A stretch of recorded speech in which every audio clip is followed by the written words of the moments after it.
It's 2:30 a.m., and animal care specialists are silently trekking through Regenstein's Wolf Woods. They're in search of the den where Mexican wolf Vivalette is caring for her 7 pups. Vivalette is known for moving dens, but the team finds the pups in the first spot they check. As staff stands guard against Vivalette, her mate Amigo, and their year-old son JJ, Austin reaches into the den and pulls out a pup. He weighs it and reads off the numbers to Raquel, who records the weight. The 6 biggest pups will be going to the animal hospital, and the 7th, a male, is returned to the den to stay with Mom. With 6 puppies safely stowed in a pet carrier, the team leaves as quietly as they arrived. Brookfield Zoo participates in the U.S. Fish and Wildlife Service's Mexican Wolf Recovery Program. This year, 6 puppies will be heading out to the southwestern United States to be placed with wild packs.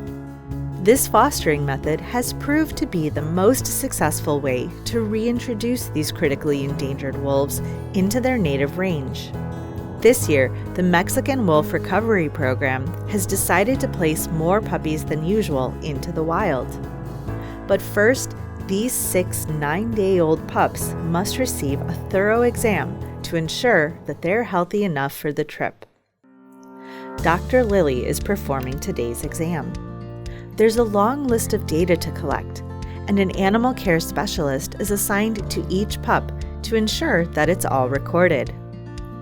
Dr. Lily first determines the pup's sex. She examines it from head to toe and listens to its heartbeat and respiration rates. She swabs its mouth to collect a DNA sample. She also checks its wriggle response. If it ends up on its back, can it turn back over on its own? Each pup has a nice, full belly, which means that they're all getting plenty to eat. Dr. Lily injects a microchip into the pup's scruff so that staff knows who is who with a swipe of a chip reader. These microchips will also be used to identify the pups once they're placed in the wild, as field biologists keep careful track of each wolf throughout its entire life. Finally, Dr. Lily weighs the pup before handing it off to its assigned staff member. Photographer Jim snaps its photo for further identification purposes. This pup has a remarkable identifying feature, a white stripe down its muzzle. Then it's over to the carrier to stay warm. After she's finished the exams, Dr. Lily pronounces all 6 puppies to be in good health and eligible for transport. Animal care specialists Bree and Katie and vet tech Marianne are accompanying the pups on their trip. They've packed formula, towels, feeding syringes, and everything else they could possibly need to care for the pups. The team heads off to the airport where they board a Lighthawk plane. Lighthawk is a nonprofit organization with volunteer pilots who donate flight time to conservation work. We're incredibly grateful for their help. The pups stay nice and warm during the trip and even receive an in-flight meal.